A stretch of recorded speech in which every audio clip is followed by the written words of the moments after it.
चलिए, तो हम लोगों का जो है माइंस एक्ट 1952 चल रहा था, है ना। और इसमें जो है हमने सेक्शन तक 20 तक कंप्लीट कर लिया था। आज जो है हम 21 से कंटिन्यू करेंगे और आगे बढ़ेंगे। थोड़ा सा ध्यान से देखिए, ठीक है, स्पीडली कवर करना है, क्योंकि सब पढ़े हुए हैं। कई बार जो है 2-3 बार आपने ये बुक्स को जरूर पढ़ा होगा। जिन लोगों ने भी माइनिंग के एग्जाम दिए हैं तो वो जरूर 1-2 बार तो पढ़े ही होंगे, है ना। तो नॉलेज तो है ही, बस समझते जाना, आगे बढ़ते जाना है, और पॉइंट टू पॉइंट जो मैं बताता हूँ और लास्ट में जो क्वेश्चन आपसे करते हैं ना, ठीक है, जो एमसीक्यू आपको मैं बताता हूँ लास्ट टाइम पर, 5 से 10 मिनट या 20 मिनट का रहता है, ज्यादा से ज्यादा 20 होगा, तो मुश्किल से 10 या 15 मिनट में क्वेश्चन बन जाते हैं।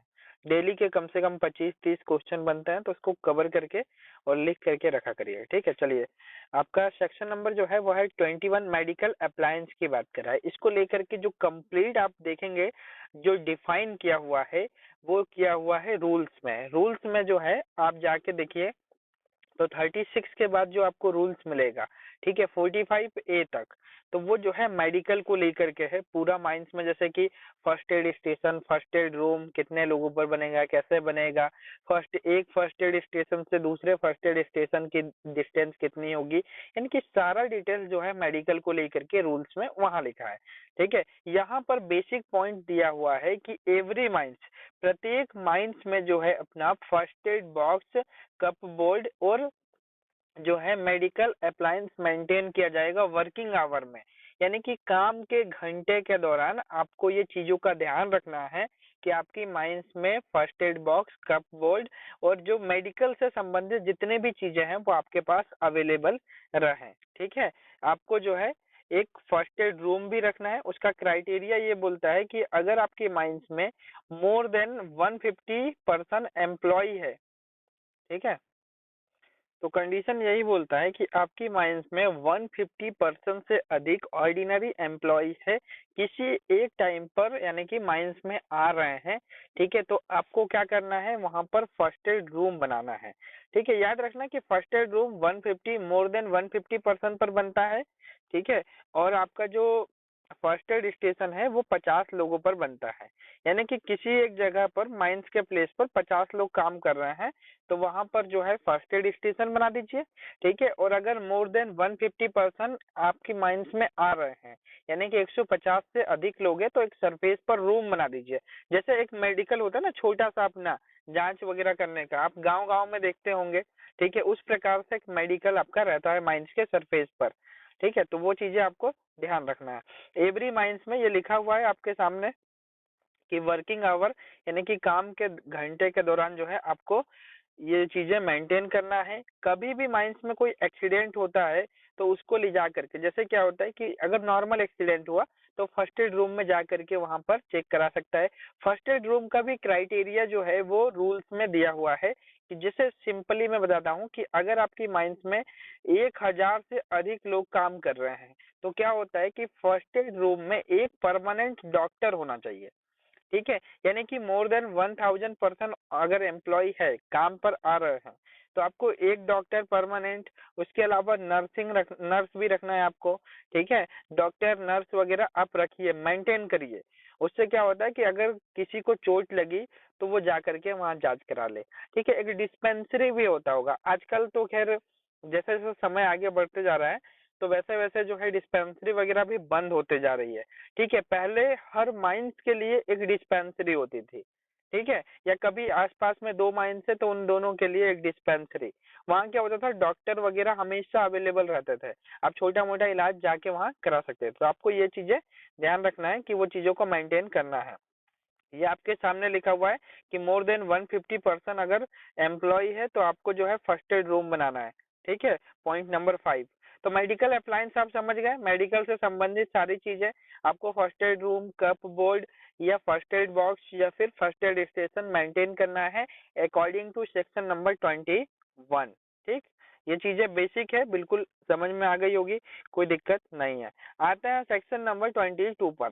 सेक्शन नंबर 22 बोलता है power of inspector when the causes dangers not expressly provided against exit to when employment is person dangerous. यानी कि हिंदी में हम बात करें तो बोल रहा है कि माइंस में यदि कोई डेंजर स्थित है या अवेलेबल है तो उस दौरान इंस्पेक्टर के पास क्या पावर है। ठीक है, मतलब अगर माइंस में, जैसे आप मान के चलिए कि आपकी माइंस में जो है रूफ फॉल होने वाला है, और ठीक है, तो अगर जैसे रूफ फॉल होने वाला है, आपके माइंस मैनेजर को नहीं पता है, ठीक है, या आपके यहाँ जो भी सुपरवाइजर स्टाफ है उसको नहीं पता है, अगर कोई इंस्पेक्टर आता है जांच करने, चीफ इंस्पेक्टर, अदर इंस्पेक्टर कोई भी हो सकता है, तो आखिर उसके पास क्या पावर है, वो क्या ऑर्डर दे सकता है। तो आपको पता है क्या ऑर्डर दे सकता है वो, आपको पता बता दे रहे हैं कि कोई भी इंस्पेक्टर आता है तो आपको सजेस्ट कर देगा पहले, ठीक है, ये जो है अपना इसका जो है फॉर्म 6 होता है, फॉर्म 6 में भर करके आपको जानकारी दे देगा कि सर यहाँ पर जो है आपकी माइंस में दिक्कत है, जैसे प्री मैच्योर कोलैप्स हो सकता है, या फिर रूफ फॉल हो सकता है, साइड फॉल हो सकता है, ठीक है। तो यहाँ पर आप एक काम करिए कि लोगों को मत जाने दीजिए। कब तक मत जाने दीजिए, जब तक आपका जो वो कंडीशन है उसको आप सिक्योर या सेफ नहीं कर लेते। तो उसको लेकर के जो है रेगुलेशन फॉर्म नंबर 6 के अनुसार आपको वो नोटिस थमा देगा। किसने, इंस्पेक्टर ने दे दिया, किसको, मैनेजर को, ठीक है। अब मैनेजर क्या करा कि मैनेजर को नोटिस मिला, तो उसके पास क्राइटेरिया होता है कि अगले 15 दिन के अंदर में उसको जो है सही करना है, और सही करने के बाद जो है इंस्पेक्टर को फिर से नोटिस भेजना है, ठीक है, कि सर हमने सही कर लिया है। बाई चांस, ये तो कंडीशन है, सिंपल मैंने बताया कि इंस्पेक्टर आया, उसने देखा आपके माइंस में डेंजर अवेलेबल है, डेंजर को ठीक करना है, उसके लिए नोटिस दिया, ठीक है, नोटिस के अनुसार आप ठीक करिए और उसको दे दीजिए रिटर्न, ठीक है, पहुंचा दीजिए डिटेल्स कि हमने सही कर दिया है। तो ये तो सिंपल तरीका हो गया। दूसरा तरीका ये होता है, जैसे मान के चलिए कोई इंस्पेक्टर लेवल का व्यक्ति आया, just mines inspector of mines या फिर रीजनल इंस्पेक्टर हो सकता है, ठीक है, अगर वो नोटिस देता है और माइंस मैनेजर को ये लगता है कि जो नोटिस दिया हुआ है ये गलत है, मतलब कि ऐसा तो कुछ डेंजर नहीं है या कोई खतरा नहीं है, ये हमारे रुकावट डाल रहा है, ऐसा क्यों होता है, क्योंकि एक हर माइंस को टारगेट मिलता है प्रोडक्शन के लिए, ठीक है, तो उनका टारगेट भी अगर कम होगा तो जाहिर सी बात है प्रमोशन वगैरह ये सारी चीजें नहीं मिल पाती है। तो सब अपने टारगेट को पूरा करने की कोशिश करती है, हर माइंस सोचती है कि नंबर 1 हम बनने रहे, ठीक है। तो क्या होता है कि उसको अपना टारगेट पूरा करना है तो वो तो निकालेगा ही, काम में अगर बाधा है, थोड़ा बहुत डेंजर भी है तो भी वो करने की कोशिश करेगा। क्या होता है, मान के चलिए कि मैनेजर या ऑनर एजेंट को ऐसा लगता है कि कोई डेंजर नहीं है, कोई दिक्कत नहीं है, तो वो क्या करता है कि किसी इंस्पेक्टर ने लिख के दिया ना, तो उसके अगेंस्ट में वो चीफ इंस्पेक्टर को दे देगा नोटिस कि सर देखिए ना ऐसा ऐसा हो गया है। चीफ इंस्पेक्टर अगर उसको सही लगा तो वो तो वहीं से खेल, ठीक है, बोलेगा कि अच्छा है, कोई बात नहीं है, चलो हम दे दे रहे हैं परमिशन, आप काम करिए।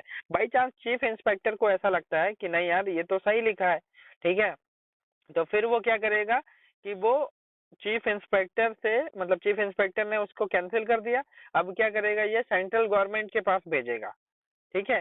सेंट्रल गवर्नमेंट क्या करेगी, 2 महीने के अंदर में कमेटी का गठन करेगी, कमेटी फिर उस जगह की जांच करेगी। जब तक ये सारी प्रोसेस होती है तब तक चीफ इंस्पेक्टर का जो ऑर्डर है उसको फॉलो अप करना है, ठीक है, यानी कि उसके अगेंस्ट में आप एक्शन नहीं ले सकते। याद रखना, तो इंस्पेक्टर के पास इतनी पावर है कि आपकी माइंस में अगर कोई डेंजर हो सकता है, ठीक है, और वहां उस डेंजर जगह पर जितने पर्सन काम पर लग रहे हैं उसको आप या तो बिठाल के सैलरी दीजिए, या फिर कोई अल्टरनेट आप काम दे सकते हैं, आप अल्टरनेट काम दीजिए और उनको सैलरी देना है नियम के अनुसार, ठीक है। या फिर आपका बैठे हैं पर्सन तो बैठे हैं, उससे कोई दिक्कत नहीं, आपको उनका हाजिरी वगैरह मारना नहीं है, क्योंकि जो आपका काम है वो करना है। तो बस यही चीज है, इंस्पेक्टर के पास ये पावर है कि वो मैनेजर को ऑर्डर दे सकता है। फॉर्म इसमें याद रखना है, डे इसमें याद रखना है, ठीक है, और पॉइंट इसमें याद रखना। तो आइए बात करते हैं, थोड़ा सा स्पीडली पढ़ेंगे। क्या लिखा है कि if in respect to the matter which the express provision made the under the act appear to chief inspector, यानी कि बोल रहा है कि इसके माइंस एक्ट के रिस्पेक्ट में, ठीक है, चीफ इंस्पेक्टर अदर इंस्पेक्टर किसी भी टाइम में माइंस में जांच करता है ना, वहां पर कोई मैटर थिंग्स या कोई भी चीजें दिखता है तो सुपरविजन कंट्रोल डायरेक्शन मैनेजमेंट में वो क्या करता है, जैसे कि उसको लगता है कि सीरियस बॉडीली इंजरी हो सकता है या किसी भी पर्सन का एक्सीडेंट वहां पर जाने से हो सकता है, ठीक है। He given to notice a writing owner agent manager, यानी कि उसको लेकर के राइटिंग में, मतलब लिखित में जो है ऑनर एजेंट मैनेजर को दे देगा। मैंने आपको बताया फॉर्म 6 होता है इसके लिए, ठीक है, वो दे देगा। उसके ऊपर जो है वो पूरी चीजें लिख देगा कि यहाँ पर डेंजर है, इसको आपको सही कर देना है, ठीक है। और उसको पूरी डिटेल्स लिख करके ऑनर एजेंट मैनेजर को दे दिया, ठीक है। There of owner agent manager अगर उस काम को करने में फेल होता है, ये लिखा है fall to the term of notice, तो फिर से उसको जो है एक नोटिस फिर से देगा, ठीक है।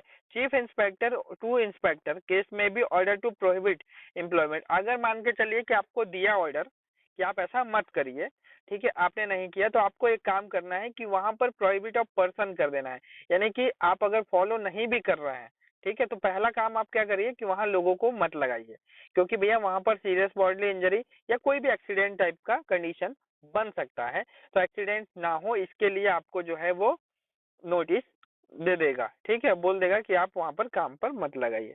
Without the prejudice of provision content the subsection 10 to chief inspector, है ना। आगे देखते हैं, बहुत सारा हो गया, है ना। ये लिखा है आगे आपके सामने, prohibit to extraction reduction of pillar, जैसे कि कोई ऑनर एजेंट मैनेजर को कोई नोटिस देता है रिडक्शन ऑफ पिलर, यानी कि पिलर का धीरे धीरे करके कट ऑफ हो जाना, या मतलब पिलर को कट कर रहे हैं धीरे धीरे करके वो गिर सकता है, रिडक्शन ऑफ पिलर हो सकता है। जस्ट मान के चलिए प्री मैच्योर कोलैप्स हो सकता है, या क्रशिंग ऑफ पिलर्स हो सकता है, पिलर का धीरे धीरे टूटना हो सकता है, क्रशिंग ऑफ पिलर्स हो सकता है, प्री मैच्योर कोलैप्स हो सकता है। ये कंडीशन है कि इस प्रकार की कोई कोई भी कंडीशन बन सकती है, ठीक है, जिसको लेकर के रूल्स रेगुलेशन में कोई प्रावधान नहीं है, कोई भी प्रावधान नहीं है, बस चीफ इंस्पेक्टर ने ऑर्डर दिया है, क्योंकि वो नियम कानून तो बनाएगा नहीं, सिर्फ ऑर्डर देगा कि आप ये करिए, ठीक है। या माइंस में कोई आउटब्रेक हो गया, फायर हो गया, फ्लडिंग हो गया, यानी कि बाढ़ वगैरह आ गई, इस तरीके की कोई भी कंडीशन बन सकती है, इसके लिए नोटिस दे देगा। तो आपको समझ में आया, चीफ इंस्पेक्टर या अदर इंस्पेक्टर माइंस में जांच करने के बाद उसको अगर ऐसा लगता है कि वहाँ कोई एक्सीडेंट हो सकता है, तो उसके लिए नोटिस आपके ऑनर एजेंट मैनेजर को थमा देगा। मैंने स्टार्टिंग में आपको समझा दिया था, ठीक है। वो क्या करेगा, chief inspector and inspector authorise to behalf a general special order to chief inspector opinion that urgent immediate danger safety to any person employed thereof the may be order to set statement to ground opinion prohibit until the specified danger remove, यानी कि बस वही बोल रहा है कि किसी भी पर्सन को प्रोहिबिट कर दीजिए, वहां काम पर मत लगाइए, ठीक है, अर्जेंटली बिल्कुल बिल्कुल उसको बंद कर दीजिए, ठीक है। आपको जो लगता है उस काम के हिसाब से आप काम को बंद कर दीजिए भैया, कोई भी दिक्कत होने मत दीजिए, ठीक है। अगर आप नहीं लगा रहे हैं, नहीं सही कर रहे हैं, ठीक है, मत करिए, पर काम पे आपको लगाने नहीं देगा आदमी, यानी कि आपका प्रोडक्शन तो वहां से होगा ही नहीं, काम तो बिल्कुल रुक जाएगा, याद रखिएगा। फोर्थ नंबर का पॉइंट ध्यान से देखना इसको, ठीक है। ये लिखा है थर्ड नंबर का पॉइंट, प्रोहिबिट करना है और आपको जो है अपना वेज फुल देना है, पेमेंट जो है उस व्यक्ति को फुल देना है, ठीक है। जो भी आप वहां पर काम में लगा रहे थे अब उसको लगाना नहीं है, पर सैलरी तो पूरी देना है। फोर्थ नंबर का पॉइंट बोलता है कि where to notice to given, अगर इसके अनुसार जो नोटिस दिया जाता है, owner agent manager such to the manager with in the 10 days after receipt of notice order to the case में be appeal same same to the chief inspector, ठीक है। यानी कि अगर ऑनर एजेंट मैनेजर को ये लगा कि किसी इंस्पेक्टर ने नोटिस दिया है, तो वो अगले 10 दिनों के अंदर में चीफ इंस्पेक्टर के पास अपील कर सकता है। आ गया समझ में, ठीक है। आपको जो भी नोटिस दिया आप फॉलो नहीं कर रहे हैं, आपको लगा कि सही है हमारा काम, तो चीफ इंस्पेक्टर को अगले 10 दिनों के अंदर में नोटिस दे देगा, ठीक। May be confirm to modify cancel और ऑर्डर, ठीक है, वो बोलेगा कि सर कैंसिल कर दीजिए, ऐसा ऑर्डर हमको देखी गया है, इंस्पेक्टर गलत है, ये वो जो भी है, ठीक है। तो वो अगले 10 दिनों के अंदर में, ठीक है, क्या करेंगे। अब तो एक नोटिस 10 दिनों के अंदर में दे दिया आपने, चीफ इंस्पेक्टर का ये उसका खुद का डिसीजन है कि भाई वो कैंसिल करेगा या कंटिन्यू करेगा, ठीक है। अगर उसने कैंसिल कर दिया तो बात वहीं से खत्म हो जाएगी। अगर बाई चांस वो कैंसिल नहीं करता है, तो क्या करना है कि चीफ इंस्पेक्टर जो है अगर वो कैंसिल नहीं करता है, तो इसकी जो जानकारी है तुरंत ही किसको दे देना है, सेंट्रल गवर्नमेंट को। क्या करना है जी, सेंट्रल गवर्नमेंट को ये जानकारी दे देना है। अब सेंट्रल गवर्नमेंट क्या करेगी, उसके लिए कमेटी का गठन करेगी, क्योंकि भाई सरकार तो जाती नहीं है, तो कमेटी का गठन करेगी, और कमेटी जो है अगले 2 महीने के अंदर में जांच करेगी, और जांच करने के बाद अपनी रिपोर्ट को देगी, ठीक है, जब तक ये सारा प्रोसेस होता है तब तक वहाँ काम बंद रहेगा। ये लिखा है कि within two maybe within 20 days after receipt of notice containing to the after the decision of appeal case may be sent to central government को सेंड कर देना है अगले 20 दिनों के अंदर में। और वो जो भी डिसीजन करे वो ठीक है। ठीक है, अगर सेंट्रल गवर्नमेंट को लगता है वो कमेटी का गठन करेगी, कमेटी का गठन करने के बाद कमेटी उसकी जांच करेगी और 2 महीने के अंदर में रिपोर्ट देगी। यह लिखा है every notice to subsection 1 to the given 1A subsection 2 और subsection 3 subsection 4 may be to the subsection 6 to the shall be receipt to the decision of committee, है ना, और provide the application to owner agent manager suspend operation notice, यानी कि जब तक वो clear नहीं हो जाता तब तक आपको सस्पेंड करके रखना है। ठीक, तो यही कंडीशन है, आपको मैंने क्लियर समझा दिया, इसमें तो कोई दिक्कत है ही नहीं यार। ठीक है, चीफ इंस्पेक्टर या अदर इंस्पेक्टर के पावर ऑफ चीफ इंस्पेक्टर और अदर इंस्पेक्टर। ठीक है, अगर कोई रूल्स रेगुलेशन में प्रावधान नहीं है तो चीफ इंस्पेक्टर के पास ये पावर है कि आपको नोटिस दे सकता है, काम बंद करा सकता है अगर को उसको डेंजर लगता है तो। ठीक है, पहला कंडीशन ये हो गया। दूसरा कंडीशन ऑनर एजेंट मैनेजर 10 दिन के अंदर चीफ इंस्पेक्टर के पास अपील करेगा। अगर अपील को कैंसिल किया तो फिर जो है उसको 20 दिनों के अंदर में सेंट्रल गवर्नमेंट को भेजना है। सेंट्रल गवर्नमेंट 20 दिनों के अंदर भेजेंगे तो सेंट्रल गवर्नमेंट उसके लिए कमेटी का गठन करेगी। ठीक है, और कमेटी उसकी जांच जो है वो 2 मंथ के अंदर में करेगी। ये लिखा भी है आपके सामने, with in the standing of 2 month from the date of receipt to objection same to committee, है ना, same to a committee. Central government जो है वो कमेटी का गठन करेगी, 2 महीने के अंदर जांच करेगी। तो इसमें कौन कौन से पॉइंट अगर हम बात करें तो पहला है ऑनर एजेंट मैनेजर को कौन देगा नोटिस, चीफ इंस्पेक्टर या अदर इंस्पेक्टर, पहला। दूसरा, ऑनर एजेंट मैनेजर कितने दिन के अंदर में कर सकता है अपील, 10 दिन के अंदर में चीफ इंस्पेक्टर के पास। अगर चीफ इंस्पेक्टर उसकी कैंसिल लगा तो वो किसको जानकारी देगा, सेंट्रल गवर्नमेंट को। कितने दिनों के अंदर, 20 दिनों के अंदर। उसकी कमेटी का गठन कितने, सेंट्रल गवर्नमेंट कमेटी का गठन करेगी, कमेटी जो है कितने दिन के अंदर जांच करेगी, 2 महीने के अंदर। तो 10 दिन, 20 दिन, 2 महीना, याद रखिएगा कौन कौन जांच करता है, कमेटी कहाँ पर आएगी, क्योंकि जब तक केस सेंट्रल गवर्नमेंट के नहीं हाथ में आएगा तब तक कमेटी का गठन नहीं होगा।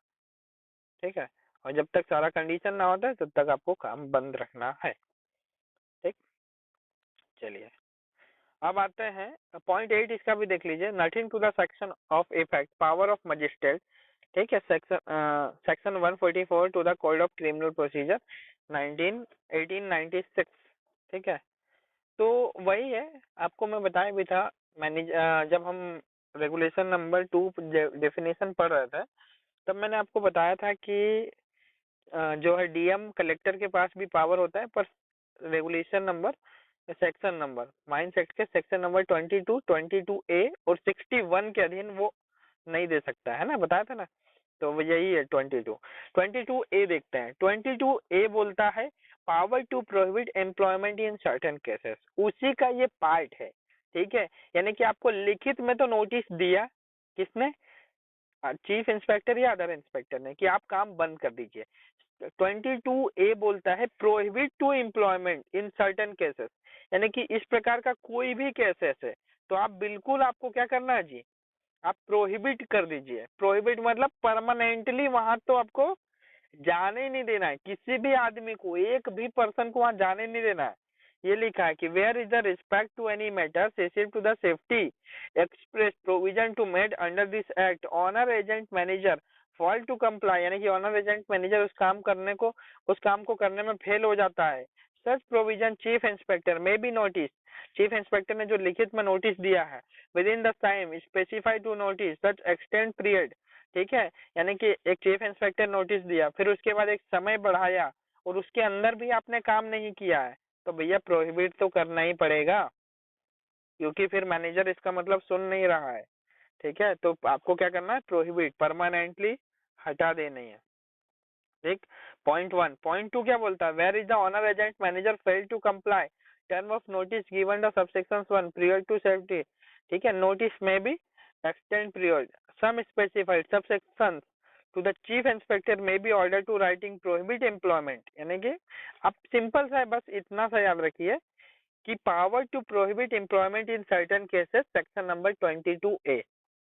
आपको मैं एक चीज और बता रहा हूँ, यहाँ से जो है सीसीएल में भी एक क्वेश्चन आया था, ठीक है, और यहाँ से जो है कई सारे क्वेश्चन आते रहते हैं।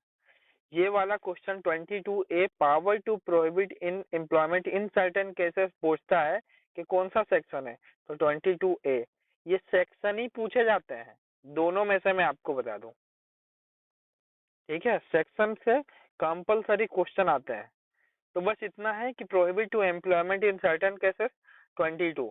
क्यों प्रोहिबिट किया है, जो सेक्शन नंबर 22 है उसी को 22A में क्या कर दिया है कि परमानेंटली आपको वहां पर जो भी ऑर्डर दिया गया है आप काम बंद कर दीजिए, ऑनर एजेंट मैनेजर आपका काम बंद कर देगा। और अगर नहीं बंद करता है तो आगे चल के इनके लिए कंडीशन भी है, आगे देखेंगे अपन, सेक्शन पढ़ते जाइए मैं बताऊंगा, ठीक है।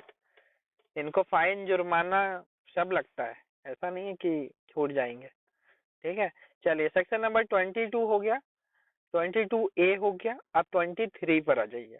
बोलता है notice to be given of accident, यानी कि माइंस में अगर कोई एक्सीडेंट हो जाता है, एक्सीडेंट तो आपको पता है कि देखो गैस से एक्सीडेंट हो सकता है, ठीक है, फ्लड से पानी से हो सकता है, से हो सकता है, ठीक है, ठीक है। इसके अलावा माइंस में गैस से हो सकता है, ठीक, आउट ब्रस्ट से हो सकता है, प्री मैच्योर कोलैप्स से हो सकता है, ठीक है, या डिप्लेरिंग के दौरान हो सकता है, रूफ फॉलिंग से हो सकता है, इलेक्ट्रिसिटी से हो सकता है, यानी कि हर चीज से तो एक्सीडेंट हो सकता है, मशीनरी से एक्सीडेंट हो सकता है। मतलब एक्सीडेंट होने के तो क्या है, वो तो कोई रीजन ही नहीं है, वो तो भाई एक्सीडेंट होना है तो होना ही है, वो किसी से भी हो सकता है, उसका कोई लिमिट ही नहीं है कि एक्सीडेंट किससे होगा। ये लिखा है कि accident to causing serious bodily loss of life, यानी एक्सीडेंट ऐसा होता है जिसमें किसी व्यक्ति की जान चली जाती है, लॉस ऑफ लाइफ हो जाती है, या सीरियस बॉडली इंजरी, यानी कि बॉडी का कोई पार्ट परमानेंट लॉस हो जाता है, यानी कि काम करना बंद कर देता है। जस्ट लाइक एग्जाम्पल के तौर पे यहाँ लिखा है कि explosion, ignition, spontaneous heating, outbreaks, water, ठीक है, influx inflammable gases, noxious gases, outbreaks या रॉप्स, ठीक है, वाइंडिंग, ठीक है, प्रीमेच्योर कोलैप्स, एक्सीडेंट, ठीक, यानी कि किसी भी कंडीशन से हो जाता है। तो यहाँ पॉइंट लिखा है कि accident may be prescribe to owner agent manager such notice to occurrence authority of from the within time, है ना, prescribe to simultaneously post to copy of notice board prescribed manner as the where inspector trade union, ठीक है। आपको क्या करना है, जैसे ही अगर आपकी माइंस में कोई भी एक्सीडेंट हुआ तो आपकी माइंस में जो भी उस टाइम पर अवेलेबल है, ऑनर है, एजेंट है, मैनेजर है, वो क्या करेगा, तुरंत ही उसकी जो जानकारी है वो तुरंत इंश्योर करेगा, फर्स्ट से करके ट्रेड यूनियन के पास देगा जानकारी, रीजनल इंस्पेक्टर को फोर्थ विथ देना होता है, यानी कि तुरंत ही, ठीक है, डिस्ट्रिक्ट मजिस्ट्रेट को देगा, ठीक है, इन लोगों को जो है नोटिस तुरंत ही, मतलब कि एक्सीडेंट हुआ और तुरंत ही जानकारी देगा, मतलब फोन के माध्यम से, फैक्स के माध्यम से, या जो भी चीज आजकल तो ऑनलाइन हर सुविधा है, उसी के माध्यम से जो है तुरंत जानकारी दे देगा, ठीक है। याद रखना कि जैसे एक्सीडेंट होता है owner agent manager forthwith उसकी जानकारी जो है chief inspector, regional inspector, regional को तो तुरंत देगा, चीफ को थोड़ा बाद में भी हो सकता है, रीजनल इंस्पेक्टर को, डिस्ट्रिक्ट मजिस्ट्रेट को और ट्रेड यूनियन को, जो भी अथॉरिटी है उनको तुरंत नोटिस देगा। और फिर ensure to the notice to not less than 14 days from the date of the posting, यानी कि जब भी कोई एक्सीडेंट होता है ना तो उसको लेकर के जो है एक माइंस में बोर्ड होता है ना, वहां पर जो है बोर्ड में चिपका देगा नोटिस, ठीक है, कि यहाँ पर इस कारण से एक्सीडेंट हुआ है, कितने दिन तक, 14 दिन। क्यों चिपकाया जाता है, ताकि लोग भैया थोड़ा सा सावधानी रखें, प्रिकॉशंस रखें, ध्यान रखें कि हाँ ऐसा एक्सीडेंट हुआ था, दोबारा गलती ना हो, ठीक। तो माइंस में किसी भी प्रकार का एक्सीडेंट होता है तो नोटिस बोर्ड पर नोटिस 14 दिन तक चिपकाए रखना है। पहला कंडीशन आपको ये समझ में आ गया, ठीक है, जानकारी आपको देना है, ये भी आपको समझ में आ गया। थर्ड पॉइंट देखिए इसमें क्या लिखा है कि किसी भी प्रकार का कोई एक्सीडेंट होता है, रिपोर्टेबल इंजरी होती है, तो ऑनर एजेंट मैनेजर क्या करेगा, उसको रजिस्टर्ड में तुरंत ही मेंटेन करेगा, ठीक है। और एक्सीडेंट की जो जानकारी है हर क्वार्टर में, मतलब कि क्वार्टर का मतलब होता है 3 मंथ, हर 3 महीने में एक बार चीफ इंस्पेक्टर को देना। याद रखना कि पूछ सकता है कि चीफ इंस्पेक्टर को कितने दिनों में एक बार एक्सीडेंट की जानकारी देना, तो एवरी 3 मंथ। ठीक है। उसके अलावा वेयर नोटिस, कोई भी एक्सीडेंट होता है जिसमें लॉस ऑफ लाइफ हो गई, ऑकरेंस हो गया, तो उसके लिए 2 महीने के अंदर में कोर्ट ऑफ इंक्वायरी, ठीक है, या फिर जो है अपना कोई अथॉरिटी होगी या वो होगी या चीफ इंस्पेक्टर वहां जांच करेगा। ठीक है, यह लिखा है आपके सामने कि अगर माइंस में कोई एक्सीडेंट हो गया जिसमें लॉस ऑफ लाइफ हो गई, तो उसके लिए जो है अपना इंक्वायरी बिठाई जाएगी और इंक्वायरी 2 महीने के अंदर में उसकी जांच करेगी। ठीक, ये तो समझ में आ गया 2 महीना कब जांच करेगी। ठीक है, एक्सीडेंट होने के बाद लॉस ऑफ लाइफ हो जाए, जो किसी की जान चली जाए तब। ठीक है। थर्ड पॉइंट इसका बोलता है द सेंट्रल गवर्नमेंट में भी नोटिफिकेशन, सेंट्रल गवर्नमेंट नोटिफिकेशन निकाल करके ये बोल सकती है कि जो भी वहाँ केस हुआ है, सीरियस बॉडीली इंजरी केस है, ठीक है, लॉस ऑफ लाइफ है, तो उसको लेकर के जो है अपना जानकारी आपको तुरंत देना है। Infer to absent the injured period of exceeding 24 hours. ठीक है, रजिस्टर मेंटेन, 24 घंटे में आपको रजिस्टर में मेंटेन कर देना है कि ऐसा ऐसा एक्सीडेंट हुआ था। ठीक है, इसकी जो कॉपी है वो आपको सबसेक्शन 3 के अनुसार हर साल जितने भी एक्सीडेंट हुए साल भर में 20 जनवरी या उससे पहले चीफ इंस्पेक्टर को भेजना है। Owner agent manager to the before of 20 January year of to the entry relate to chief inspector, यानी कि चीफ इंस्पेक्टर को हर साल 20 जनवरी से पहले एक्सीडेंट का रिकॉर्ड भेजना। ठीक है, 3 महीने में एक बार भी देना है, पर एनुअल रिकॉर्ड देना है हर साल 20 तारीख से पहले, 20 जनवरी से पहले।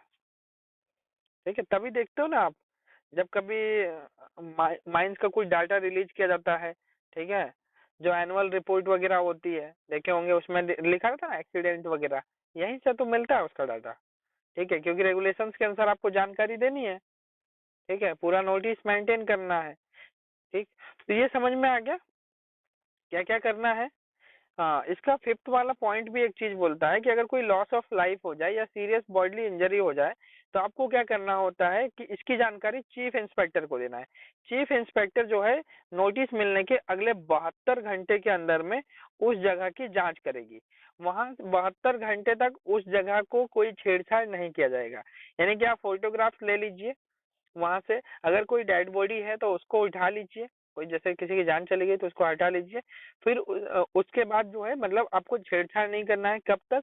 72 घंटे तक, 72 आवर्स तक। यदि कोई चीफ इंस्पेक्टर या उसका आदमी आकर के वहां पर जांच नहीं करता है तो फिर काम को कंटिन्यू कर देना है। ये किस कंडीशन में होता है? जब लॉस ऑफ लाइफ हो जाए या कोई बहुत बड़ा एक्सीडेंट हो जाता है। ये लिखा है ना आपके सामने, not to be disturb before the arrival of chief inspector to notice accident to the subsection 1 of section number 23 unless such to disturbance, है ना। ठीक, prevention remove to the body. ठीक, ये चीजें याद रखना है आपको। 72 आवर्स तक उस जगह को डिस्टर्ब नहीं करना। तो एक्सीडेंट को लेकर के आप समझ गए होंगे। एक्सीडेंट के टाइप मैंने आपको पहले दिन ही बताया था कि कितने प्रकार के एक्सीडेंट होते हैं। इसमें क्या क्या आपको समझ में आ गया। एक्सीडेंट आपको जैसा ही होता है तो फोर्थ विथ इसकी जानकारी किसको दे देना है?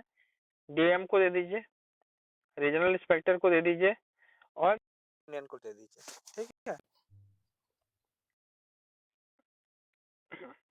डीएम को दे दीजिए, ठीक है, रीजनल इंस्पेक्टर को दे दीजिए, इसके अलावा ट्रेड यूनियन को दे दीजिए जानकारी। ये तुरंत आपने दे दिया। इसके क्या करना है कि 24 घंटे के अंदर बोलता है नियम कि आपको 24 घंटे के अंदर इसकी जानकारी जो है चीफ इंस्पेक्टर को दे देना है।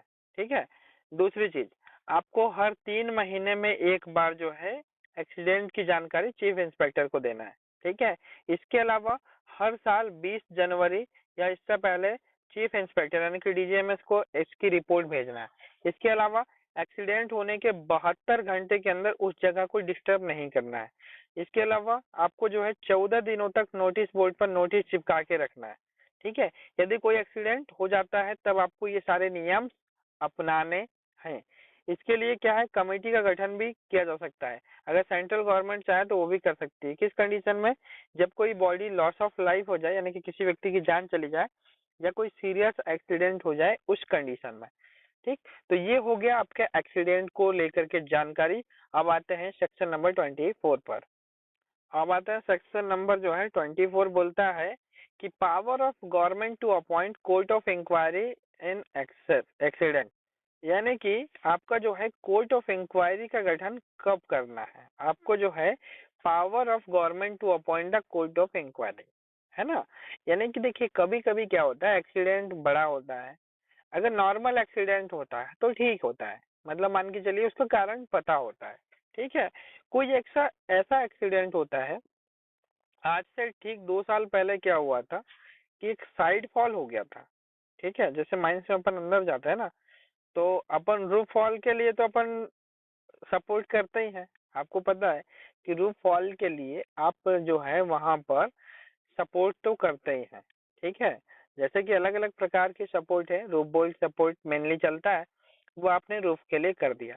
पर क्या होता था कि कभी कभी जो है साइड जो रास्ता चलता है ना अपन, उसमें साइड भी खिसकने लग जाता है, ठीक है। तो वहां साइड के धसकने से जो है एक्सीडेंट हुआ, उसमें 2-3 लोगों की जान चली गई।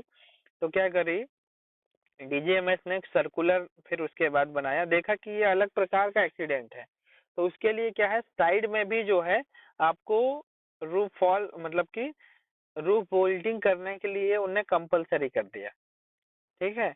कि आपको ऊपर तो करना ही है, ठीक है, सेलिंग में आपको रूफ में तो करना ही है, पर साइड में भी करना है, ठीक है, साइड बोल्टिंग। तो उसी प्रकार से अगर कोई ऐसा एक्सीडेंट होता है जो जिसके बारे में जानकारी नहीं है, तो उसके लिए कोर्ट ऑफ इंक्वायरी का गठन करती है सेंट्रल गवर्नमेंट। इसकी सेंट्रल गवर्नमेंट के ये पास पावर्स दी गई है उनको। क्या लिखा है पहला point, when the accident to the nature refer to any clause of subsection 1 of section number 23। आपको हमने सेक्शन नंबर 23 का सबसेक्शन 1 पढ़ाया, तो एक्सीडेंट किसी भी रीजन से हो सकता है। तो सेंट्रल गवर्नमेंट का अगर ओपिनियन है कि उसकी जांच करनी चाहिए, तो लीगल तरीके से एक्ट के अनुसार उसकी जांच होनी चाहिए, तो वो सेंट्रल गवर्नमेंट क्या करेगी, कोर्ट ऑफ इंक्वायरी का गठन कर देगी। कोर्ट ऑफ इंक्वायरी जो है कोड ऑफ सिविल प्रोसीजर 1908 के अनुसार अपनी पावर्स रखेगी, यानी कि 1908 के अनुसार कोर्ट ऑफ इंक्वायरी के पास ये पावर है कि वो जो है अपना माइंस में जा करके जांच कर सकती है, ठीक है। और इंस्पेक्टर की तरह बिहेव कर सकती है, किसी प्रकार का रिकॉर्ड या जांच वगैरह में उनको जो भी चीजें लगता है वो चीजें देख सकती है, कर सकती है, ठीक है। तो याद रखना इसमें सिर्फ इतना ही है कि कोर्ट ऑफ इंक्वायरी का गठन किस सेक्शन के अनुसार किया जाता है, तो 23। कोर्ट ऑफ इंक्वायरी का गठन कौन करता है, तो सेंट्रल गवर्नमेंट करती है, ठीक है, एक्सीडेंट वगैरह होने के बाद। और कोर्ट ऑफ इंक्वायरी के पास पावर क्या है, तो कोड ऑफ सिविल प्रोसीजर 1908 के अनुसार उनके पास फुल पावर है, ठीक है। और वैसे भी कोर्ट ऑफ इंक्वायरी के पास जो इंस्पेक्टर की पावर होती है वो ऑलरेडी इनके पास होती है।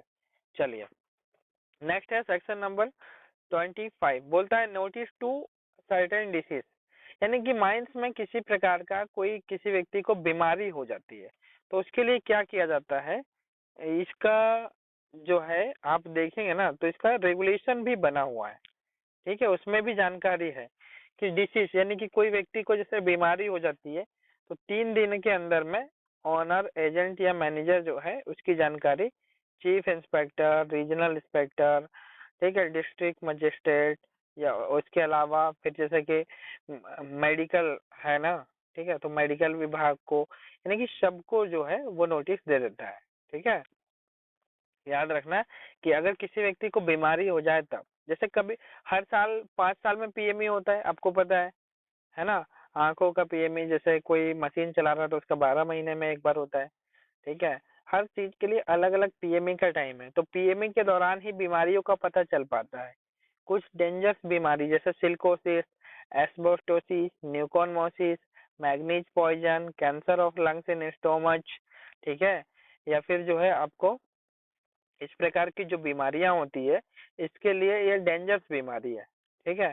तो इसके लिए नोटिस आपको देना बहुत जरूरी होता है, 3 दिनों के अंदर में इसकी जानकारी आपको दे देनी है, ठीक है। Regulation number 25 notice of disease बोलता है, ठीक।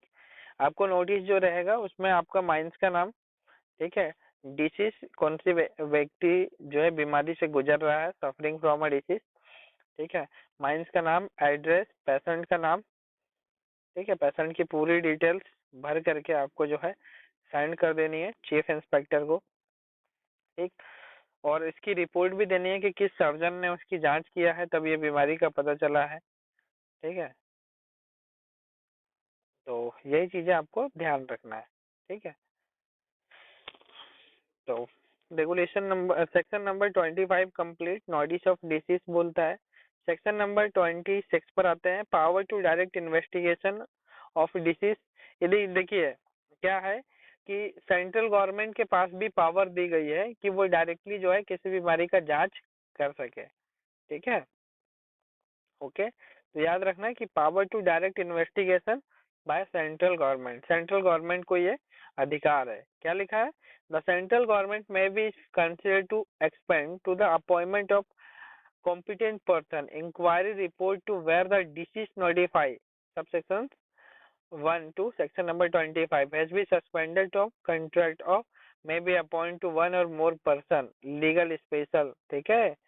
याद रखना है कि भाई इन्वेस्टिगेशन करने के लिए जो है सेंट्रल गवर्नमेंट और एक स्पेशल पर्सन को अपॉइंट कर सकती है, पावर टू इन्वेस्टिगेशन। अब आते हैं सेक्शन नंबर 27 पर। सेक्शन नंबर 27 बोलता है पब्लिकेशन ऑफ रिपोर्ट, यानी कि जो भी एक्सीडेंट वगैरह होता है ना उसकी कुछ रिपोर्ट को पब्लिश करना होता है ताकि लोगों में जागरूकता फैले, उस प्रकार के लोग काम ना करें, बस इतना ही है। Chapter number 5 complete. अब आते हैं चैप्टर नंबर 6 पर, ठीक। तो आपको आ गया होगा समझ में, चैप्टर नंबर 6 आ जाइए, देखते हैं क्या बोलता है। पहला सेक्शन नंबर 28 बोलता है weekly day of rest. Weekly day of rest का मतलब क्या होता है, सिंपल सा मतलब है कि हर व्यक्ति को जो है हफ्ते में एक दिन का रेस्ट आपको देना है, बस इतना ही है। तो याद रखिएगा नियम के अनुसार किसी भी व्यक्ति को आपको 6 दिन से ज्यादा काम पर नहीं लगाना है, ठीक है। अगर आप 7 दिन उसको लगाते हैं तो आपको एक रेस्ट उसको देना है, ठीक। यानी कि हर माइंस में एक छुट्टी होती है। अगर आपको जैसे माइंस क्या होता है कभी कभी मान के चलिए कि संडे जो है नॉर्मल छुट्टी है, हर जगह की रहती है, संडे छुट्टी आजकल चलने लगी है। किसी किसी माइंस में संडे को ड्यूटी बुलाया जाता है, ठीक है। तो जिस व्यक्ति को बुलाते हैं तो उसको नेक्स्ट वीक में यानी कि अगले हफ्ते में उसको एक दिन का रेस्ट दे देना है, ठीक है। ऐसा काम करना है, इसी को बोलते हैं वीकली डे ऑफ रेस्ट। अब देखते हैं सेक्शन नंबर 29 बोलता है कंपनसेटरी डे ऑफ रेस्ट। क्या होता है, मान के चलिए कभी किसी को आपने रेस्ट दिया, वो रेस्ट उसने यूज नहीं किया, ठीक है। तो वो जो रेस्ट होगा उसी को बोलते हैं कंपनसेटरी डे ऑफ रेस्ट।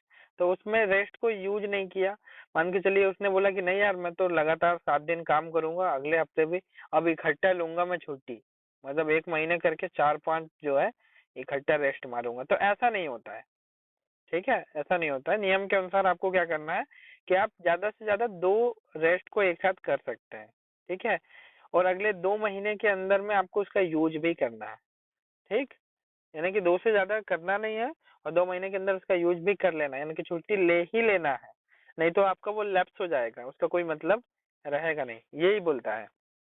पहला पॉइंट है इसका, यही चीज है कि where the person action to section 38 result of exemption mind to the thereof from the provision section number 28 के अनुसार जो प्रोविजन है कि आपको वीकली डे ऑफ रेस्ट मिलना है, any person employed there of weekly day of rest which provision to made the under 28 जो बताया ना उसके अनुसार मिला है, shall be allowed within the month यानी कि उसी महीने के अंदर में such day of rest, ठीक है, to the within 2 month immediately following that the month compensated day of rest equal to number of days rest to the has been drift।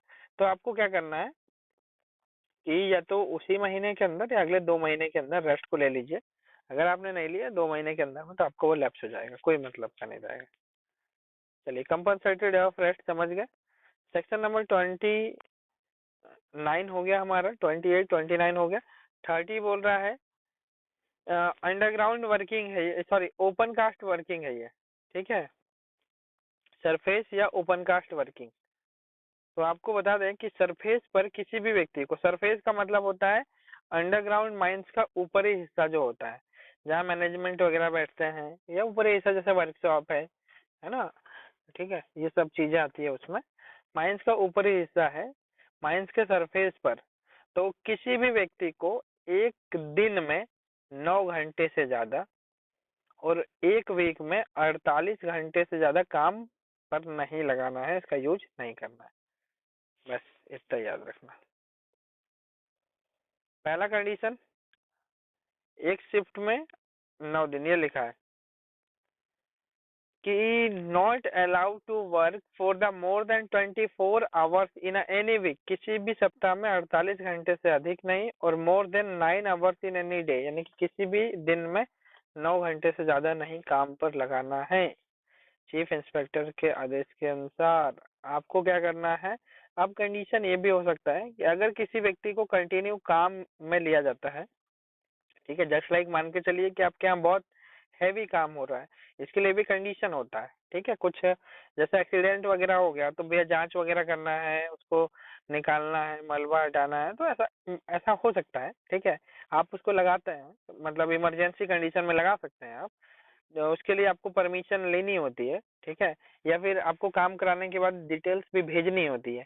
तो क्या करना है कि किसी भी व्यक्ति को नॉर्मल डे में 12 घंटे से अधिक काम पर नहीं लगाया जाएगा। 12 घंटे के बाद उसको छुट्टी दे दी जाएगी, और 12 घंटे के बाद उसको छुट्टी देना, उसको काम काम पर नहीं लगाना है। और 12 घंटे के अंदर में याद रखना है कि हर 5 घंटे काम करने के बाद उसको कम से कम 30 मिनट का रेस्ट मिलना चाहिए, ठीक है। तो सरफेस पर काम करने के घंटे जो है वो मैक्सिमम है 9 घंटे, वीकली है 48 घंटे, इमरजेंसी कंडीशन में 12 घंटे आप लगा सकते हैं। 12 घंटे लगाएंगे तो आपको हर 5 घंटे के बाद आधे घंटे का कम से कम रेस्ट देना है, बस, ठीक है। ये भी बोलता है कि अगर कोई चीफ इंस्पेक्टर का आदेश हो तो मैक्सिमम जो है आप 14 घंटे लगा सकते हैं, बट इससे ज्यादा तो आपको लगाने का परमिशन नहीं है, ठीक है। तो बस यही चीजें हैं।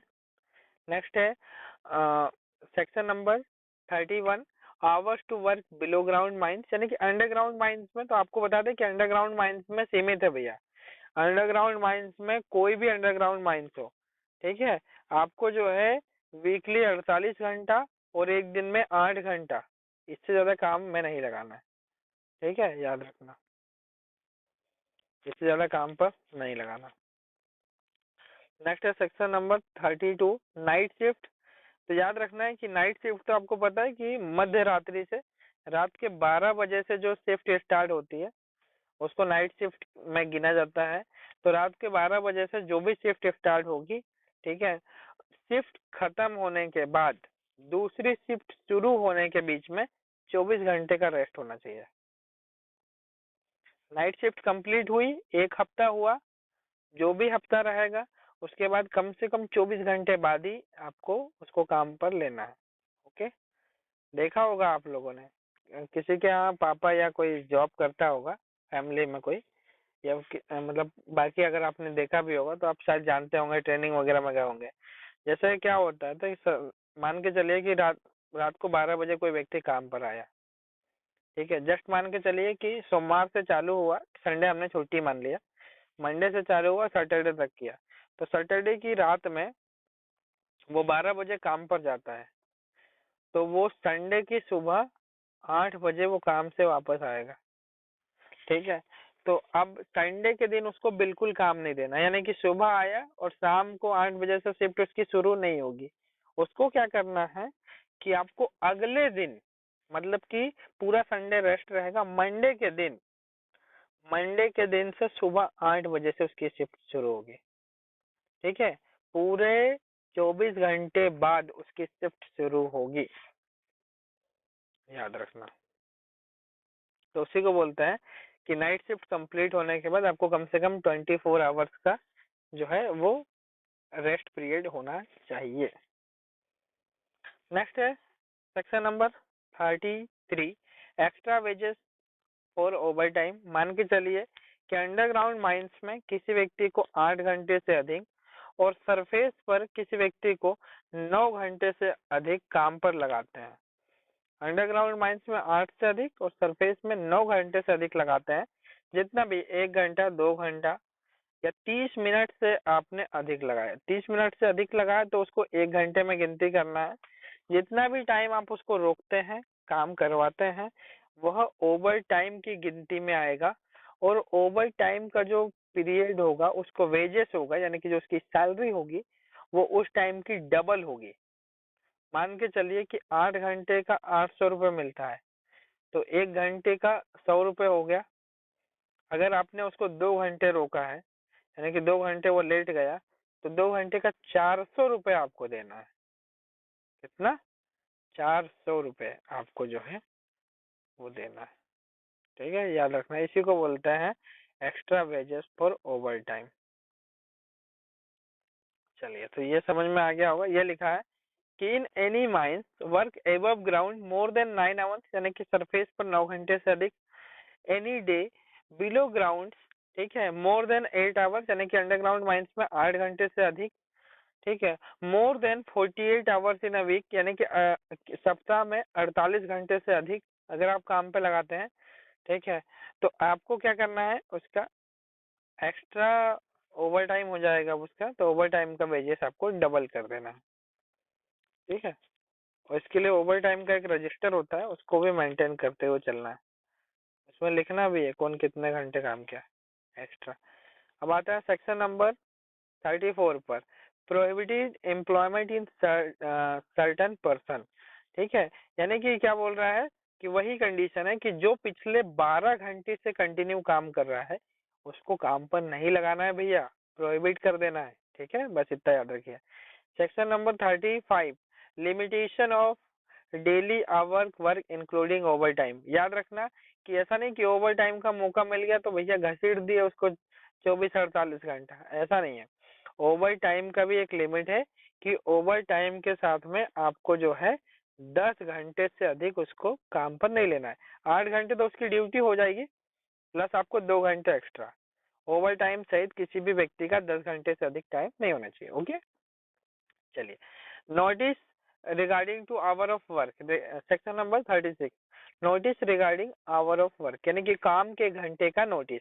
तो याद रखना है कि जब भी आपकी माइंस शुरू होती है तो कम से कम 7 दिन पहले उस माइंस के नोटिस बोर्ड पर नोटिस लगा देना है कि भैया इतने से इतना टाइम रहेगा, शिफ्ट रहेगी, रिले रहेगा ये। ठीक है, काम के घंटे का समय आपको लगा देना है।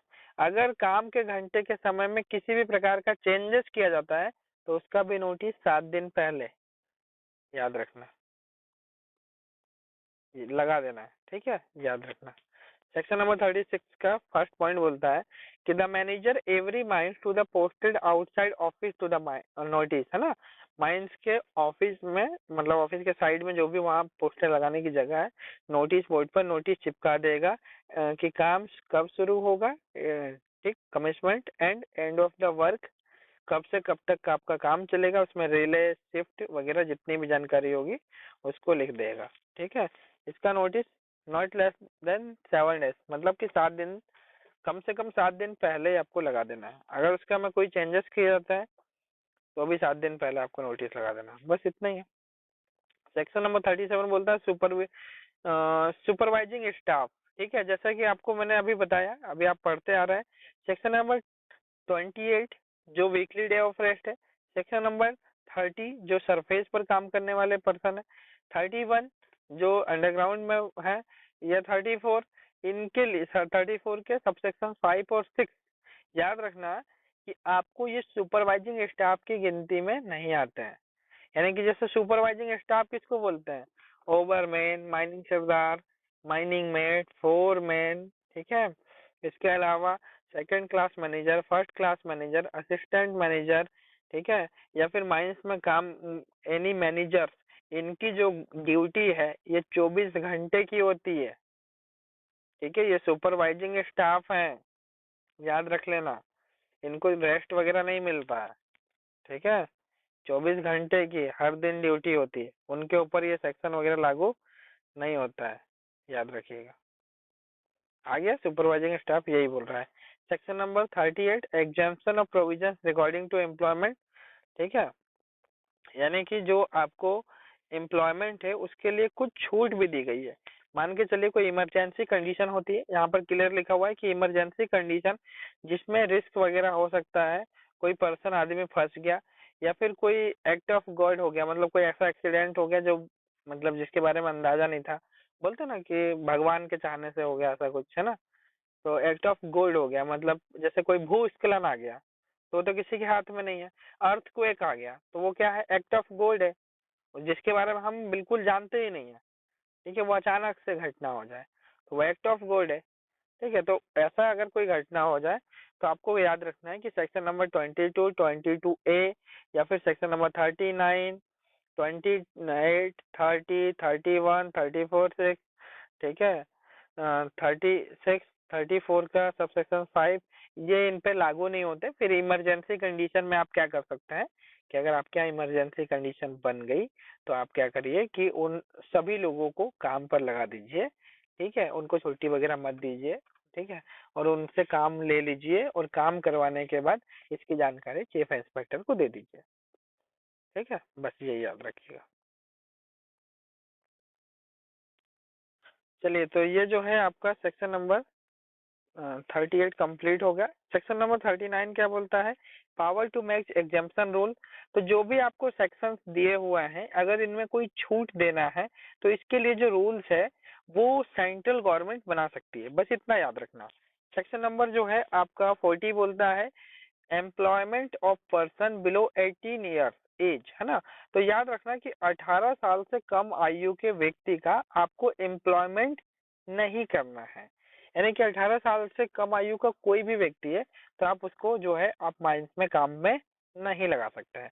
यही बोलता है कि after the commitment of the amendment act 1983 no person below 18 years allowed to the work any part of mines, यानी कि माइंस के किसी भी हिस्से में 18 साल से कम आयु के व्यक्ति को काम पर नहीं लगाना। सेकंड पॉइंट इसका ये बोलता है कि अगर कोई अप्रेंटिसशिप वाला बंदा है तो उसको जो है उसकी एज जो है वो 16 टू 18 के बीच होना चाहिए, मतलब कि 16 साल से कम नहीं होना चाहिए, 18 इसमें नहीं आएगा, 16 साल से कम नहीं होना चाहिए। ठीक है, याद रखना कि कोई अप्रेंटिसशिप वाला बंदा है तो उसको आपको क्या करना है कि एक स्टाफ के साथ ही भेजना है अगर जिसकी एज 16 साल रहती है तो, और 16 से कम वाले को अप्रेंटिसशिप वगैरह ट्रेनिंग वगैरह नहीं देना है। तो आपको समझ में आ गया होगा बिलो 18 ईयर्स एज। ठीक है, सेक्शन नंबर 40 कंप्लीट, 41, 42 को रद्द कर दिया गया है। यहीं से आज जो है हम लोग कंप्लीट कर रहे हैं, 42 सेक्शन मान के चलिए कि हम लोगों का कंप्लीट हो गया। अब आइए जो है एमसीक्यू बना लिया जाए। जितना भी आज हमने पढ़ा है 21 से लेकर के 42 तक हो गया कवर, काफी हो गया है ना, सेक्शंस भी जो है काफी कवर हो गए हैं, ऐसा नहीं है। ठीक, 20 सेक्शन एक दिन में पढ़ लेना तो काफी है। हम लोगों ने अभी तीसरी क्लास है ये और 40-42 तक हम पहुंच चुके हैं। ठीक है, चलिए तो यहाँ से क्वेश्चन बनाना है, एमसीक्यू स्टार्ट करते हैं। ध्यान से देखिए, इसी को लिखना है और लिख करके रखना है। ठीक है, तो चलिए पहला हमारा क्वेश्चन बनेगा माइंस में सेक्शन नंबर 21 के अनुसार फर्स्ट एड रूम कितने लोगों पर बनाया जाएगा, तो आंसर लिखना मोर देन 150 पर्सन पर। नेक्स्ट क्वेश्चन, मेडिकल अप्लायंस किस सेक्शन के अनुसार मेंटेन किया जाएगा, या फर्स्ट एड रूम या फर्स्ट एड बॉक्स कब बोर्ड, ठीक है, किस सेक्शन के अधीन, तो सेक्शन नंबर 21। याद रखना कि माइंस एक्ट का सेक्शन जो है वो एग्जाम में पूछा जाता है, सेक्शन नंबर 21 के अनुसार मेंटेन किया जाएगा। चलिए सेक्शन नंबर 22 से पहला हमारा क्वेश्चन बन जाएगा कि power of inspector when the causes dangerous not expressly provided against the exit और employment of person in danger. ठीक है, हिंदी में लिखें कि यदि किसी भी रूल्स रेगुलेशन में डेंजर अगर है, रूल्स रेगुलेशन में यह प्रावधान नहीं है तो चीफ इंस्पेक्टर का पावर किस सेक्शन के अनुसार है, तो सेक्शन नंबर 22, यही चीजें आंसर लिखना। ठीक है, 22। नेक्स्ट क्वेश्चन आप लिखेंगे कि सेक्शन नंबर 22 के अधीन, क्या लिखना है, सेक्शन नंबर 22 के अधीन चीफ इंस्पेक्टर या अदर इंस्पेक्टर से ऑनर एजेंट को नोटिस मिलने के बाद ऑनर एजेंट इसको कितने दिन में सही करेगा, तो आंसर लिखना है अगले 15 दिनों के अंदर में क्लियर करेगा। ठीक है, नेक्स्ट क्वेश्चन आप बना सकते बनाइए इसमें कि ऑनर एजेंट या मैनेजर चीफ इंस्पेक्टर के पास सेक्शन नंबर 22 के अगेंस्ट कितने दिनों के अंदर में अपील कर सकता है, कितने दिन के अंदर में अपील कर सकता है, तो आंसर लिखना 10 डेज। नेक्स्ट क्वेश्चन लिखना आप कि यदि चीफ इंस्पेक्टर इस अपील को कैंसिल कर देता है तो इसको चीफ इंस्पेक्टर के अलावा सेंट्रल गवर्नमेंट को कितने दिन के अंदर भेजा जाएगा? तो आंसर लिखना आपको 20 दिन, 20 days. Next question, section number 22 के अधीन सेंट्रल गवर्नमेंट कमेटी का गठन करेगी, तो यह कमेटी जांच करके कितने दिनों के अंदर में रिपोर्ट देगी? तो 2 महीने के अंदर। नेक्स्ट क्वेश्चन आप लिखना कि power of prohibited employment in certain cases which section? तो आंसर लिखना 22A। नेक्स्ट क्वेश्चन आप लिखिएगा यहाँ पर एक्सीडेंट से, सेक्शन नंबर 23 से बता रहा हूँ कि माइंस में एक्सीडेंट होने पर इसकी जानकारी फोर्थविथ किसे दी जाएगी? तो आंसर लिखना regional inspector, district magistrate, trade union को। नेक्स्ट क्वेश्चन, माइंस में एक्सीडेंट होने पर नोटिस बोर्ड पर कितने दिनों तक नोटिस चिपकाया जाएगा? तो आंसर लिखना 14 दिन। नेक्स्ट क्वेश्चन, माइंस में एक्सीडेंट होने पर कोर्ट ऑफ इंक्वायरी या जो भी जांच करने वाली अथॉरिटी है चीफ इंस्पेक्टर कितने दिनों के अंदर में जांच करेगा? तो 2 महीना। नेक्स्ट क्वेश्चन, माइंस में एक्सीडेंट होता है या लॉस ऑफ लाइफ या सीरियस बॉडीली इंजरी होने पर उस जगह को फिर कितने घंटे तक डिस्टर्ब नहीं किया जाएगा जब तक चीफ इंस्पेक्टर आके उसकी जांच ना करे? तो आंसर लिखना 72 घंटे। नेक्स्ट क्वेश्चन लिखना, माइंस में एक्सीडेंट होने पर क्वार्टरली जांच की रिपोर्ट किसे दी जाएगी? तो आंसर लिखना चीफ इंस्पेक्टर को। नेक्स्ट क्वेश्चन, माइंस एक्सीडेंट की एनुअल रिपोर्ट हर साल कितने तारीख को चीफ इंस्पेक्टर को भेजी जाएगी? तो आंसर लिखना 20 जनवरी या उससे पहले। ठीक है। नेक्स्ट क्वेश्चन आप लिखना, किस सेक्शंस के अनुसार कोर्ट ऑफ इंक्वायरी का गठन किया जाता है? तो आंसर लिखना सेक्शन नंबर 24। नेक्स्ट क्वेश्चन आप लिखना, कोर्ट ऑफ इंक्वायरी का गठन किसके द्वारा होता है? तो आंसर लिखना सेंट्रल गवर्नमेंट के द्वारा। ठीक। Next question, notice of disease किस सेक्शन के अनुसार दिया जाता है? तो आंसर लिखना 25। ठीक है। तो चलिए, नोटिस ऑफ डिसीज जो है वो किस सेक्शन के अनुसार दिया जाता है? तो सेक्शन नंबर 25 के अनुसार। नेक्स्ट क्वेश्चन आपको लिखना है कि माइंस में किसी भी प्रकार की किसी व्यक्ति को बीमारी हो जाने पर इसकी जानकारी दी जाएगी। तो आंसर लिखना chief inspector, regional inspector, district magistrate और inspector of mines in medical. ठीक है, मेडिकल विभाग से जो इंस्पेक्टर है उसको दिया जाएगा। ठीक, नोटिस। नेक्स्ट क्वेश्चन आप इसमें लिख सकते हैं कि माइंस में किसी व्यक्ति को डेंजर डिसीज हो जाती है तो इसका नोटिस कितने दिनों के अंदर में भेजा जाएगा चीफ इंस्पेक्टर को? तो 3 दिनों के अंदर में दिया जाता है। ठीक है, पूरा डिटेल्स आपको देना है। Next question, power to make direct investigation, या हिंदी में लिख सकते हैं कि डायरेक्ट इन्वेस्टिगेशन के लिए सेक्शन नंबर 26 के अधीन किसके पास पावर्स हैं? तो पावर्स किसके पास है? सेंट्रल गवर्नमेंट के पास। ठीक, पब्लिकेशन ऑफ रिपोर्ट देखना नहीं है, इसमें कोई दिक्कत नहीं है। चलिए, सेक्शन नंबर 28 से आप क्वेश्चन लिखेंगे, माइंस में काम करने वाले व्यक्ति को वीकली कितना दिन का रेस्ट दिया जाएगा? तो आंसर लिखना 1 day of rest in week, 1 दिन का। नेक्स्ट क्वेश्चन, व्यक्ति को कंपनसेटरी डे ऑफ रेस्ट के अनुसार कितने दिनों के अंदर में रेस्ट लेना होगा? तो आंसर लिखना 2 मंथ के अंदर में। नेक्स्ट क्वेश्चन लिखना, कंपनसेटरी डे ऑफ रेस्ट, ठीक है, क्या लिखेंगे? कंपनसेटरी डे ऑफ रेस्ट के अनुसार एक बार में कितने रेस्ट लिए जा सकते हैं? तो आंसर लिखना 2 दिन का। नेक्स्ट क्वेश्चन लिखना, सरफेस पर काम करने वाले व्यक्ति, क्या लिखेंगे? सरफेस पर काम करने वाले व्यक्ति से एक दिन में कितना घंटे काम लिया जा सकता है? तो आंसर लिखना not more than 9 hour. Next question लिखना, सरफेस पर काम करने वाले व्यक्ति से वीकली कितना दिन काम लिया जा सकता है? तो आंसर लिखना 48 आवर्स।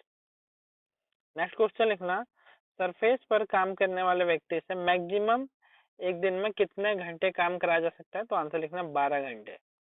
नेक्स्ट क्वेश्चन, यदि किसी व्यक्ति से 12 घंटे काम करा जाता है तो उसको कितने घंटे के बाद 30 मिनट का रेस्ट दिया जाएगा? तो आंसर लिखना उसको एवरी 5 आवर्स, 5 घंटे के बाद जो है उसको आपको रेस्ट जो है वो देना ही है। ठीक है, कोई दिक्कत नहीं है इसमें। चलिए, तो सेक्शन नंबर जो है आपका 31 कंप्लीट हुआ। ठीक, 30 तक कंप्लीट हुआ। नेक्स्ट क्वेश्चन आप लिखिएगा कि अंडरग्राउंड माइंस में काम करने वाले व्यक्ति से एक दिन में मैक्सिमम कितने घंटे काम लिया जा सकता है, तो आंसर लिखना 8 hours. Next question, underground mines में काम करने वाले व्यक्ति से वीकली कितना घंटे काम लिया जा सकता है, तो वीक में 48 घंटे। ठीक है, 8 6 या 48 होता है ना, वही। नेक्स्ट क्वेश्चन, यदि काम के घंटे में चेंजेस करना हो तो किससे परमिशन लिया जाएगा, तो आंसर लिखना चीफ इंस्पेक्टर से। ठीक है, मैक्सिमम कितना घंटे काम लिया जा सकता है, इसके लिए चीफ इंस्पेक्टर से आपको परमिशन लेना पड़ेगा। नेक्स्ट क्वेश्चन आप लिखिएगा कि एक नाइट शिफ्ट कंप्लीट होने के बाद नेक्स्ट शिफ्ट शुरू होने के बीच में, या एक नाइट शिफ्ट कंप्लीट होने के बाद अगली शिफ्ट शुरू होने के बीच में कम से कम कितने घंटे का रेस्ट होगा, तो आंसर लिखना कि 24 आवर्स। नेक्स्ट क्वेश्चन आप लिखिएगा extra wages for overtime, overtime सहित किसी भी व्यक्ति से कितना घंटे काम लिया जा सकता है, तो आंसर लिखना 10 घंटे। नेक्स्ट क्वेश्चन, ओवरटाइम की गणना सैलरी के आधार पर किस आधार पर होगी, तो आंसर लिखना double wages of the salary, यानी कि उस टाइम की जो सैलरी, यानी कि दिन के हिसाब से दे रहे हैं तो दिन के, या कोई होता है ना मंथली हिसाब से देता है तो मंथ के हिसाब से आप जितना घंटा है उसका डबल दीजिए। नेक्स्ट सेक्शन नंबर 34 के अनुसार किसी भी व्यक्ति से कितने घंटे काम करने के बाद उससे काम नहीं कराया जाएगा, तो आंसर लिखना प्रोसीडिंग 12 घंटे। 12 घंटे के बाद फिर उसको काम नहीं करने देना है। ठीक है, बस याद रखना। ठीक, नेक्स्ट क्वेश्चन सेक्शन नंबर 35 से इंक्लूडिंग ओवर टाइम, ठीक है, और ऑफ डेली आवर्स, यानी कि काम के घंटे के समय, तो डेली आपको याद रखना है कि भैया 10 घंटे से अधिक काम में नहीं लगाना है। ठीक है, 8 घंटे उसका हो गया, 2 घंटे ओवर टाइम, बस जान नहीं निकालना किसी की। ठीक, नेक्स्ट क्वेश्चन लिखना है notice of hours, notice of hours of work, यानी कि हिंदी में लिखे कि काम के घंटे का नोटिस किस सेक्शन के अनुसार दिया जाता है, तो 36। नेक्स्ट क्वेश्चन आपको लिखना है कि काम के घंटे का नोटिस, ठीक है, काम के घंटे का नोटिस नोटिस बोर्ड पर कितने दिन पहले चिपकाया जाएगा, तो आंसर लिखना 7 डेज पहले। नेक्स्ट क्वेश्चन, यदि काम के घंटे में कोई चेंजेस परिवर्तन होता है तो इसका नोटिस भी कितने दिन पहले दिया जाएगा, तो आंसर लिखना 7 डेज। याद रखना इसमें 7 ही 7 आता है। ठीक है, चलिए अब आते हैं सुपरवाइजिंग स्टाफ पर, तो ये आपको पता ही है। ठीक है, एग्जाम्शन तो आपको पता ही है, इसमें कोई दिक्कत नहीं है। नेक्स्ट क्वेश्चन बन सकता है कि यदि काम के घंटे में कोई चेंजेस करना हो या सेक्शन नंबर 28, 30, 31, 34 या 36 के अनुसार कोई एग्जाम्शन या छूट देना हो तो इसके अनुसार कौन रूल्स बना सकता है, तो सेंट्रल गवर्नमेंट बना सकती है। ओके, नेक्स्ट क्वेश्चन, माइंस में फिल इन द ब्लैंक से कम आयु के व्यक्ति को काम में नहीं लगाया जाएगा, कितने साल से, तो आंसर लिखना 18 साल। नेक्स्ट क्वेश्चन, माइंस में ट्रेनिंग या अप्रेंटिसशिप में लगे व्यक्ति की उम्र होगी तो नॉट लेस देन 16 ईयर, 16 से कम नहीं होगी। तो this is the finally complete of section number 40, 41, 42 को रद्द कर दिया गया है। तो आज से मान लीजिए कि सेक्शन नंबर जो है हम लोगों का 21 से लेकर के 42 तक कंप्लीट हो गया। ठीक है, अगली जो क्लास चालू होगी उसमें 43 सेक्शन से स्टार्ट होगी क्लास। तो आज की क्लास को यहीं कंप्लीट करते हैं।